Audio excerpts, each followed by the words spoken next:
तांकर कथा को किंतु सुखदेव भगवान तो बुझे देले कहले परीक्षित जीवन में से केवल राम कथा कृष्ण कथा सुनिबार अधिकारी अधिकारिणी हो पारे जे जीवन में कथा सुनिबा पूर्व प्रभुंकर प्रत्येकटी चरित्र सुनिकी मन को स्थिर करे तेणु मालो कृष्ण चरित्र सुनिबा हेले ता पूर्व अन्यान्य अवतार कथा सुनिकी मन स्थिर कला परे कृष्ण चरित्र सुनियो कहीं ना सेतेबेले जे पर्यंत मनटा स्थिर न होई थाए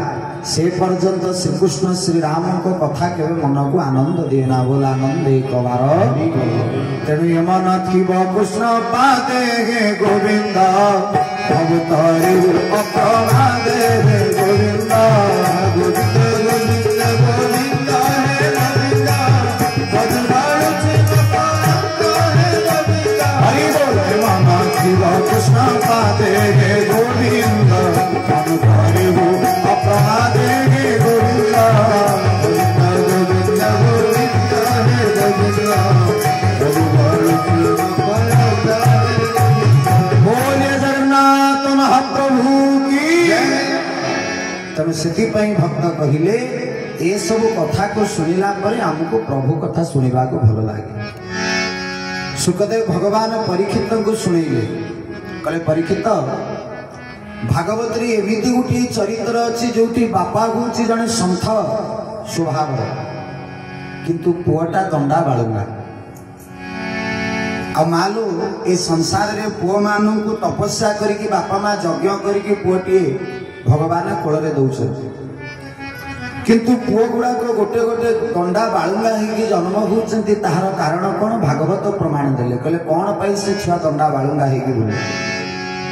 कहीं ना सन्थ मान कहते जे जीवन में आम जिते संसार में मणिमा को प्रार्थना करती प्रभु मो कोल गोटे पुओटे दिंतु समस्त मागल कारण पुओटे जन्म हेले मला बेले बाप माँ मुहरे निआ दब मुखा किने दब किंतु बाप माँ मागंती यज्ञ करती तपस्या करती ठाकुर मो कोल गोटे पुओटे दियो किंतु पुओटे दवाई मागंती जे ता पूर्व जदि गोटे वाक्य आउ दे लगे दियंते ताहले दंडा बालुंगा पुओटे होता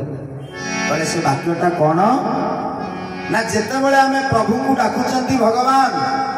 तीन तीनटा झील देलुनी ए पुओटे दे मो वंश रक्षा हो मागिला बेलू को खाली प्रभु को कहवा दरकार ठाकुरे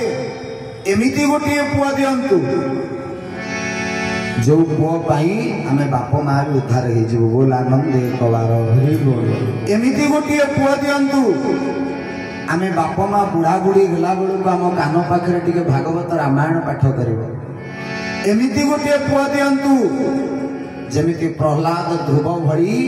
महाप्रभु ये बाप माँ को उद्धार करदे किंतु मालो एक कथा किए मागती समस्ते कहते मत पुओटे दरकार जदि पुओटे मागिबा पूर्व ये वाक्य लगे दियंते ताहले भगवान किछि परिमाण रे कृपा दृष्टि टिके चाहते